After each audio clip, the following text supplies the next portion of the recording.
Selamat pagi anak-anak. Bagaimana kabarnya semua? Sehat ya? Alhamdulillah. Ya, sebelum kita mulai pelajaran, tolong buka kelasnya pimpin doa. Oke, Bapak absen dulu ya. Siapa-siapa teman yang tidak hadir? Oh, ada semua ya. Sebelum Bapak mulai pelajaran, usahakan kelasnya harus dibersih ya sebelum kita memulai pelajaran, karena dengan bersih kita dapat mudah menyerap pelajaran. Ya, Bapak akan membawakan materi yaitu tentang geografi dengan materi pokok sumber daya alam. Mungkin ada yang sudah tahu apa itu sumber daya alam? Tasya tahu? Ya, hampir sempurna ya. Mungkin ada lagi yang bisa melengkapi. Biar Bapak jelaskan. Sumber daya alam itulah, atau biasa disingkat SDA, itu segala sesuatu yang berasal dari alam dan dapat digunakan untuk memenuhi kebutuhan kehidupan manusia. Sumber daya alam juga itu mempunyai dua komponen. Yang tahu? Kedua komponen itu apa saja? Mungkin Selvi tahu? Ya, tepat ya. Yang pertama itu biotik dan komponen abiotik. Apa itu abiotik? Ada yang tahu? Jadi biar Bapak jelaskan ya. Yang pertama itu biotik. Biotik itu apa? Itu sesuatu yang hidup. Contohnya seperti hewan, tumbuhan, dan mikroorganisme. Itu disebut komponen biotik karena mempunyai ciri kehidupan. Yang kedua itu komponen abiotik. Jadi abiotik ini sesuatu yang tidak hidup ya, atau yang tidak memiliki ciri kehidupan. Contohnya seperti apa? Gas alam, minyak bumi, dan air, tanah. Seperti itulah contoh-contoh komponen dari abiotik yang tidak hidup. Jadi di sini Bapak akan kasih contoh tentang sumber daya alam yang kita gunakan. Sebagai contoh lainnya, Bapak kasih tunjuk gambar. Jadi ini adalah bagian dari komponen abiotik atau yang tidak hidup, air. Air ini kita selalu gunakan sehari-hari untuk kebutuhan kehidupan kita ya, yang kita minum. Ya. Dan ada lagi hutan yang menghasilkan udara segar. Dan ini bisa dilihat, mungkin kurang jelas ya. Bisa dilihat di sini adalah persawahan, ya, di mana orang-orang bisa menanam padi. Jadi semuanya ini, kita ini sebenarnya tergantung dari sumber daya alam.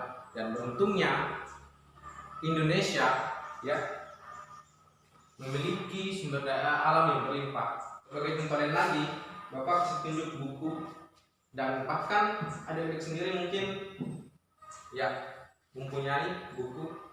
Buku ini berasal dari pohonnya, terbuat dari pohon. Dan sekarang kita gunakan. Dan yang kedua, contoh yang kedua itu meja yang Anda menggunakan, kursi yang Anda duduki sekarang, semuanya terbuat dari sumber daya alam. Maka dari itu patut kita menjaga sumber daya alam yang kita punya, agar sumber daya alam kita terjaga, agar terus berkelanjutan. Sampai di sini ada yang bertanya? Ya, jika tidak ada, Bapak lanjutkan penjelasannya. Dan sumber daya alam juga itu jika digolongkan berdasarkan sifatnya memiliki dua ya. Yang pertama itu sumber daya alam yang dapat diperbaharui dan tidak dapat diperbaharui. Yang pertama, yang dapat diperbaharui ya. Maksudnya apa? Sumber daya alam yang dapat diperbaharui adalah kekayaan alam yang terus ada selama penggunaannya tidak dieksploitasi berlebihan. Maksudnya apa? Di dalam penggunaan ini kita harus menyesuaikan kebutuhan kita, begitu. Jangan menggunakan secara berlebihan sehingga mubazir begitu. Lanjut yang kedua, yaitu sumber daya alam yang tidak dapat diperbaharui. Maksudnya apa? Karena di sini dikatakan tidak dapat diperbaharui karena jumlahnya terbatas.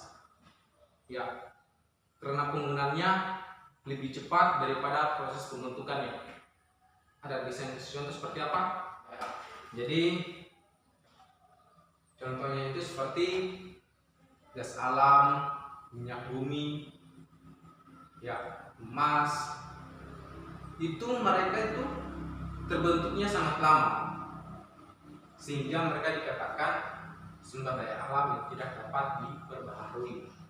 Karena dari terbentuknya mereka ini membutuhkan waktu dan proses yang sangat lama, membutuhkan jutaan tahun untuk bisa terbentuk. Jadi mungkin sampai di sini saja penjelasan Bapak. Mungkin ada yang mau bertanya tentang materi hari ini, atau mungkin ada yang bisa menyimpulkan dari materi yang Bapak bawakan. Mungkin Selvi, ya, kita harus berani berbicara ya, biar Bapak simpulkan. Jadi untuk kesimpulan pembelajaran kita kali ini bahwa sumber daya alam itu sangat penting bagi kehidupan kita. Jadi apapun itu kita harus bisa menjaga sumber daya alam ini agar tetap terjaga, agar generasi setelah kalian bisa merasakan juga. Pertemuan kali ini Bapak cukupkan sampai di sini, dan untuk sebagai pertemuan selanjutnya ya Bapak kasih tugas mencari atau tentang flora dan fauna. Ya, hanya itu. Assalamualaikum warahmatullahi wabarakatuh.